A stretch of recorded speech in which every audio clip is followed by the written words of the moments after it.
31 Juli 2022, Kabul, Afghanistan. Pagi itu sebenarnya terlihat biasa saja. Matahari terbit, orang-orang mulai beraktivitas. Dan di sebuah rumah mewah di kawasan Sherpur, seorang bapak-bapak berusia 71 tahun keluar ke balkon. Namanya Ayman Al-Zawahiri. Kalau dilihat sekilas, bapak ini kayak orang yang baru bangun tidur, terus keluar balkon buat menikmati udara pagi. Bedanya, bapak-bapak biasa paling mikirin sarapan. Zawahiri sedang mikirin bagaimana caranya tetap hidup karena dirinya adalah salah satu manusia yang paling dicari Amerika. Dan yang lebih lucu, dia ternyata punya kebiasaan keluar ke balkon hampir setiap pagi. Nah, kalau kita ngomongin dunia intelijen, kebiasaan kayak gini sebenarnya bukan hal sepele. Karena buat orang biasa, jam 6 pagi keluar balkon. Buat intelijen, oh pola. Dan kalau sudah masuk kategori pola, wah ini bukan lagi sekedar kebiasaan. Ini sudah masuk spreadsheet.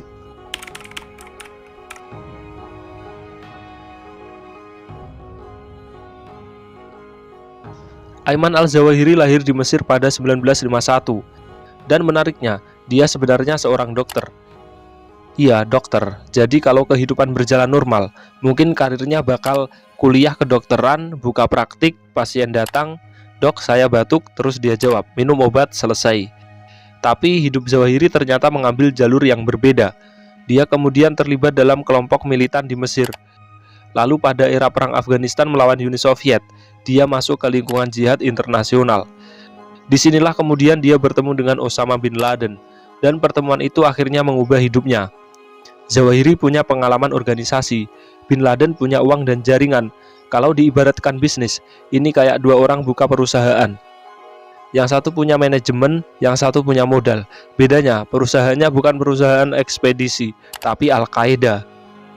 Dan sejak saat itu, nama Zawahiri semakin besar.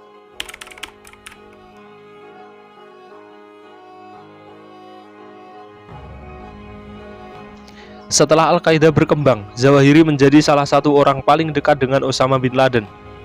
Dia bukan sekedar teman nongkrong, dia adalah salah satu tokoh penting dalam kepemimpinan organisasi. Kemudian terjadi serangan 11 September 2001, dunia berubah. Amerika langsung memburu para pemimpin Al-Qaeda. Bin Laden menghilang, Zawahiri juga menghilang. Dan sejak saat itu, kehidupan Zawahiri berubah menjadi permainan petak umpet tingkat internasional. Bedanya, kalau kita main petak umpet sama teman, bro, ketemu. Kalau Amerika menemukan Zawahiri, bro, drone. Jadi level permainannya memang agak beda.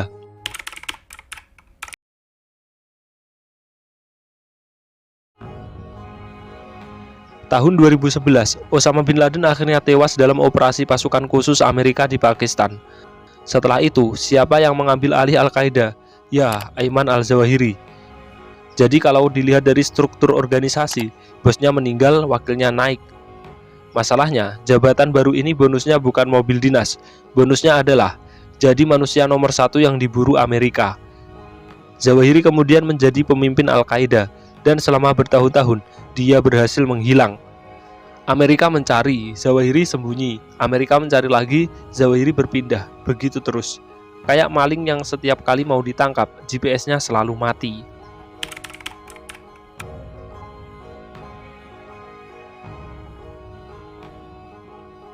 Kemudian Afghanistan mengalami perubahan besar. Pada 2021, Taliban kembali menguasai Kabul. Amerika menarik pasukannya, dan beberapa waktu kemudian, intelijen Amerika mendapatkan informasi yang sangat menarik. Zawahiri ternyata berada di Kabul, bukan di gua, bukan di hutan, bukan di puncak gunung, tapi di sebuah rumah di kawasan Sherpur, kawasan elit Kabul. Kalau Zawahiri punya Google Maps, mungkin dia bakal mikir, kayaknya ini lokasi aman. Masalahnya, Google Maps tidak punya fitur, apakah tempat ini sedang dipantau CIA. Jadi dia tetap tinggal di sana. Dan dari sinilah semuanya mulai berantakan.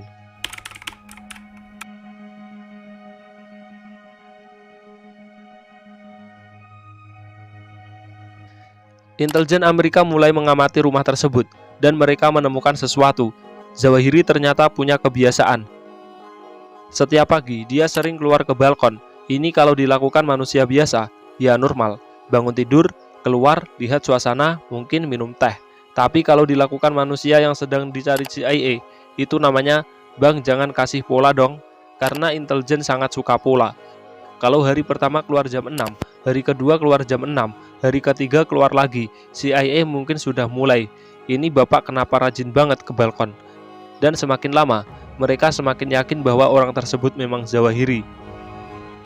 Mereka kemudian mempelajari rumah, siapa yang tinggal di sana, siapa yang keluar masuk, bagaimana posisi balkon, dan bagaimana cara melakukan serangan tanpa membunuh orang lain. Karena targetnya satu, bukan satu komplek.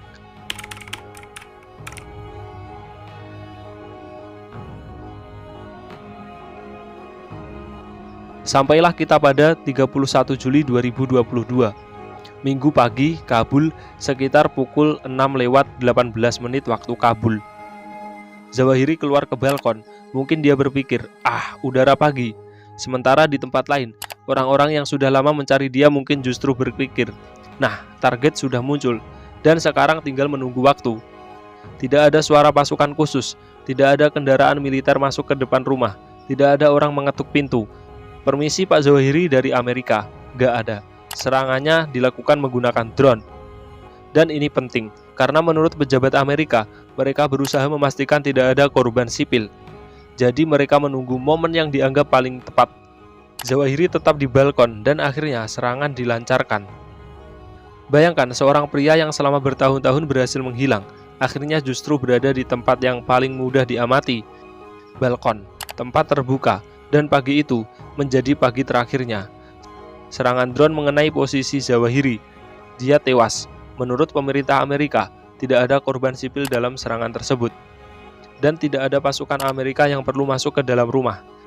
Kalau dibuat seperti film, adegan ini mungkin cuma berlangsung beberapa detik. Tapi perjalanan menuju adegan tersebut bertahun-tahun. Amerika mencari, intelijen mengumpulkan informasi, mencari lokasi, memastikan identitas, mengamati rumah, mengamati rutinitas, menunggu kesempatan, dan akhirnya balkon.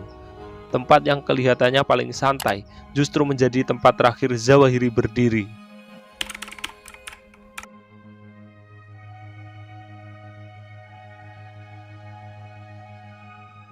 Setelah serangan, muncullah masalah baru. Taliban langsung menghadapi pertanyaan, kenapa Zawahiri bisa ada di Kabul? Karena ini bukan orang biasa. Ini pemimpin Al-Qaeda, dan dia ditemukan di rumah yang berada di kawasan elit. Amerika kemudian menuduh Taliban memberikan tempat perlindungan kepada Zawahiri. Taliban membantah mengetahui keberadaannya. Jadi setelah Zawahiri meninggal, permainannya berubah. Sekarang bukan lagi di mana Zawahiri, tapi siapa yang membiarkan Zawahiri tinggal di situ. Dan ini jelas pertanyaan yang jauh lebih bikin pusing, karena kalau ketahuan bisa panjang urusannya.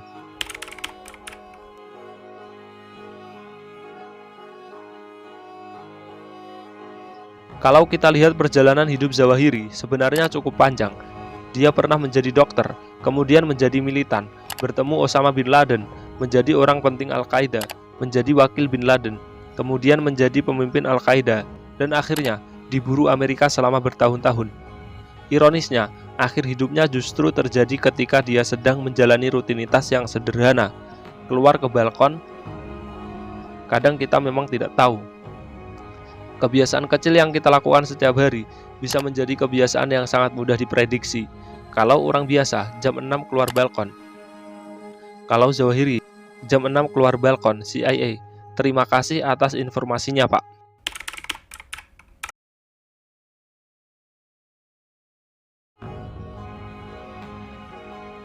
Kematian Zawahiri bukan berarti Al-Qaeda langsung hilang. Organisasi tersebut masih memiliki jaringan. Namun kematian Zawahiri tetap menjadi pukulan besar. Dia merupakan salah satu tokoh terakhir dari generasi awal Al-Qaeda. Setelah bin Laden meninggal, Zawahiri mengambil alih, tapi pada akhirnya dia juga menyusul. Dan dunia kembali berubah, kelompok-kelompok lain muncul, ISIS menjadi lebih terkenal, konflik baru bermunculan. Sementara, Al-Qaeda tidak lagi memiliki pengaruh seperti pada awal 2000-an. Jadi kalau kita melihat sejarahnya, Zawahiri adalah salah satu simbol dari era lama jaringan jihad global. Dan 31 Juli 2022 menjadi penutup perjalanan tersebut. Ayman al-Zawahiri menghabiskan puluhan tahun hidup di dalam persembunyian. Dia berpindah tempat, menghindari pengejaran, menghindari pasukan, menghindari intelijen, dan selama bertahun-tahun Amerika gagal menemukannya sampai akhirnya dia ditemukan di Kabul, di rumah, di kawasan elit, dan punya satu kebiasaan sederhana, keluar ke balkon pada pagi hari, dan ternyata kebiasaan itu menjadi salah satu kunci terakhir dalam pengejarannya. 31 Juli 2022, sekitar pukul 6:18 pagi, Zawahiri keluar ke balkon. Beberapa saat kemudian, serangan terjadi, dan berakhirlah kehidupan salah satu tokoh paling penting dalam sejarah Al-Qaeda. Ironisnya, dia berhasil bersembunyi dari Amerika selama bertahun-tahun, tapi akhirnya yang membongkar persembunyiannya bukan karena dia ketahuan lari, bukan karena dia tertangkap di perbatasan, bukan karena ada orang yang melihat dia naik kendaraan, tapi karena bapaknya rajin keluar balkon. Jadi pelajaran dari kisah ini, kalau kalian sedang dicari CIA, jangan punya rutinitas. Senin jangan keluar, Selasa pindah rumah, Rabu jangan buka pintu, Kamis pura-pura nggak ada di rumah, Jumat jangan ke balkon. Karena kalau kebiasaan sudah terbaca, yang tadinya balkon buat cari udara segar, bisa berubah jadi lokasi terakhir dalam hidup. Dan begitulah, akhir perjalanan Ayman al-Zawahiri dari seorang dokter menjadi tokoh penting Al-Qaeda, menjadi manusia yang paling dicari, dan akhirnya menjadi penghuni balkon terakhir.